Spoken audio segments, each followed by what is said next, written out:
Dear students, तो कैसे हैं आप लोग। उम्मीद करता हूं कि आप लोग स्वस्थ होंगे, मस्त होंगे, अपनी पढ़ाई में व्यस्त होंगे।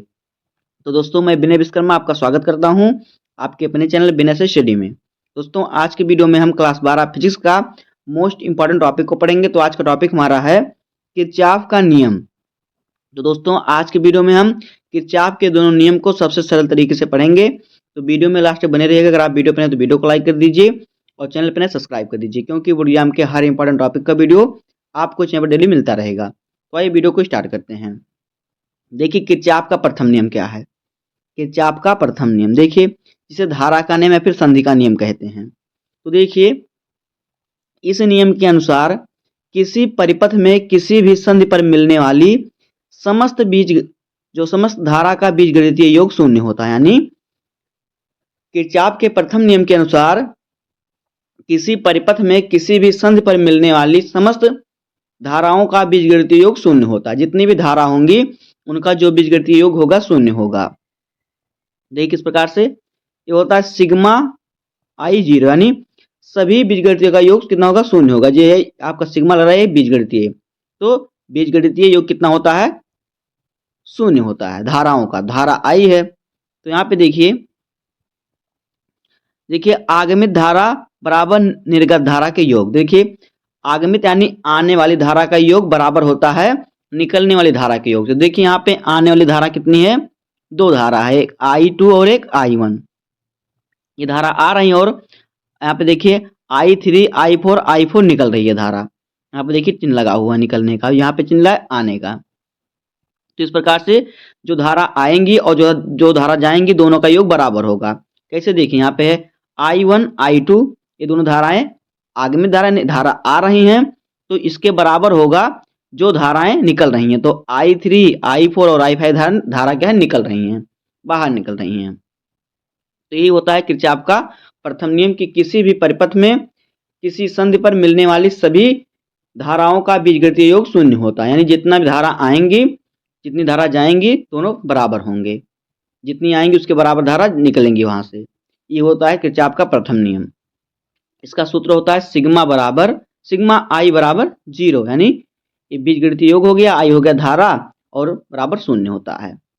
अब देखिए किरचॉफ का द्वितीय नियम। देखिए किरचॉफ का द्वितीय नियम जिसे कहते हैं वोल्टता का नियम। तो देखिए इस नियम के अनुसार किसी परिपथ के किसी बंद पास के विभिन्न भागों में बहने वाली धारा का संगत प्रतिरोध के गुणनफल का बीजगणितीय योग उस पास में लगे विद्युत वाहक बलों के बीजगणितीय योग के बराबर होता है।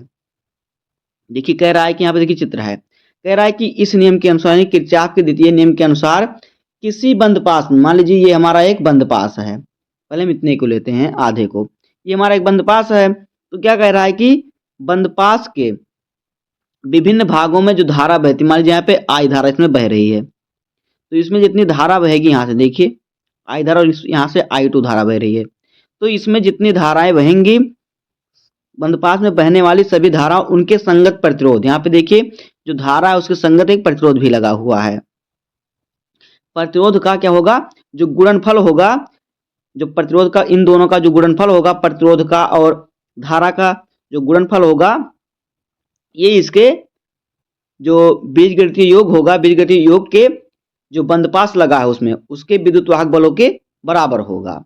कैसे, देखिए यहाँ पे कह रहा है कि इस नियम के अनुसार, यानी कि किरचॉफ के द्वितीय नियम के अनुसार किसी परिपथ के किसी भी बंदपास के विभिन्न भागों में बहने वाली धारा तथा संगत प्रतिरोध, इसके धारा जो धारा बह रही उसके साथ जो प्रतिरोध लगा हुआ है, देखिए R2 R3 R2 R3 ये प्रतिरोध है, I1 I2 ये धारा है, तो इसके संगत हैं, यानी कि इसके साथ बह रही है, प्रतिरोध लगा हुआ, तो उसके संगत जो प्रतिरोध लगा है, यानी उसके साथ जो प्रतिरोध लगा है उसका गुणनफल का बीजगणितीय योग, इन दोनों के गुणनफल का बीजगणितीय योग उस बंद पास में लगे विद्युत वाहक बल के बीजगणितीय योग के बराबर होगा। तो यहाँ पे देखिए विद्युत वाहक बल लगा हुआ, इसमें E1 और इसमें E2, तो R1 का संगत प्रतिरोध क्या है, I1 है, और फिर तो ये क्या होगा, इसका कह रहा है बीजगणितीय योग, यानी कि हम इसका लगा देंगे बड़ा वाला सिग्मा, तो इसका योग किसके बराबर होगा, इसमें लगे विद्युत वाहक बल के बराबर होगा। कैसे, यहाँ पे देखिए ये हमारा चित्र है, तो देखिए हम पूरे का पहले देख लेते हैं। देखिए कह रहा है इसमें जो धारा बहती है, यहाँ पहले इतने को देखते हैं हम। देखिए हमारी धारा हमारा I बह रहा है और इसमें प्रतिरोध जो है क्या है, प्रतिरोध R है। धारा I है, प्रतिरोध R, तो धारा और प्रतिरोध का गुणनफल हो गया। कह रहा है इसका बीजगणितीय योग, तो बीजगणितीय योग का मतलब हम लगा देंगे बड़ा सिग्मा। किसके बराबर होता है, इसमें लगे विद्युत वाहक बल के बीजगणितीय योग के बराबर होता है। तो बीजगणितीय योग का मतलब सिग्मा, विद्युत वाहक बल का मतलब ई। तो ये होता है सूत्र। यहाँ पे देखिए हमारा ये सूत्र लिखा हुआ है, ये देखिए ये सूत्र है। अब देखिए यहाँ पे देखते हैं। देखिए बंद पास 1 में, यानी ये हमारा बंद पास 1 है और नीचे वाला बंद पास 2 है। तो देखिए पहले देखते हैं बंद पास ए में। तो देखिए बंद पास ए में क्या है, यहाँ पे देखिए I1 धारा के साथ R1 प्रतिरोध लगा हुआ है। फिर यहाँ पे देखिए इस प्रकार से यहाँ आएंगे हम, तो यहाँ पे देखिए हमें धारा के हम विपरीत दिशा में चल रहे हैं, तो यहाँ पे माइनस लगेगा, तो माइनस का चिन्ह लगाएंगे। तो यहाँ पे देखिए I1 गुणे R1 हमने लिखा, क्योंकि धारा जो है संगत प्रतिरोध दोनों में लगा है, तो धारा के संगत प्रतिरोध, तो धारा का और प्रतिरोध का गुणा हो गया, तो I गुणे I1 हो गया। फिर हम देखिए यहाँ से उल्टा चल रहे हैं, धारा इधर से जा रही है और हम इधर चल रहे हैं, तो इसके उल्टा होगा, यानी कि माइनस लगेगा। तो हमने यहाँ पे देखिए माइनस लगाया, यहाँ पे देखिए हमारा माइनस लगा हुआ है। उसके बाद देखिए हमारा क्या है, I2 धारा है और R2 प्रतिरोध है, तो हमने यहाँ पे लिखा I2 धारा और R2 प्रतिरोध। अब इसके बराबर जो क्या होगा, इसमें जो बंद पास लगा होगा वो इसके बराबर होगा। तो बंद पास इसमें क्या है, E1 और E2, तो हमने E1 माइनस E2 लिखा। क्यों E2 माइनस का क्यों लिखा, क्योंकि यहाँ पे हम इसके विपरीत, यहाँ से इस प्रकार से आए हम, तो यहाँ पे हम धारा की दिशा में चल रहे हैं, लेकिन यहाँ से हम क्या किया, धारा से विपरीत चल रहे हैं, तो इसलिए हमने यहाँ पे माइनस लगाया। तो E1 प्लस का होगा, E2 माइनस का होगा। अब देखिए बंद पास 2 में, देखिए ये हमारा बंद पास 2 है, ये वाला। तो देखिए इसमें कितने हैं, इसमें 2 प्रतिरोध हैं, R2 और R3 2 प्रतिरोध हैं। और धारा कितना है, यहाँ पे देखिए I1 धारा यहाँ पे है और फिर यहाँ पे धारा I1 I2 दोनों मिल गया है। तो इस प्रकार से यहाँ पे देखिए क्या हो जाएगा, यहाँ पे देखिए इस प्रकार से हम आएंगे तो हमारा क्या पड़ा, I2 धारा पड़ा। तो I2 का संगत प्रतिरोध R2 है, तुमने यहाँ पे I2 इंटू R2 लिखा। उसके बाद देखिए इस प्रकार से हम आएंगे, फिर देखिए यहाँ पे हमारा दोनों धारा मिल गया है एक में, यानी I1 प्लस I2 दोनों मिल गया है। तो यहाँ पे देखिए हम प्लस का चिन्ह लगाएंगे, इंटू कर देंगे क्योंकि दोनों मिला हुआ है, प्लस का चिन्ह लगाएंगे क्योंकि उसी दिशा में चल रहे हैं, तो हमारा हो जाएगा इंटू I1 प्लस I2। उसके बाद देखिए हमारा यहाँ प्रतिरोध कितना है, R3, तो इंटू में हमने R3 प्रतिरोध लगाया। अब इसका विद्युत वाहक बल क्या है, यहाँ पे देखिए E2 है, केवल एक ही विद्युत वाहक बल इसमें है, तो यहाँ पे हम E2 लगा देंगे, बराबर इसके हो जाएगा।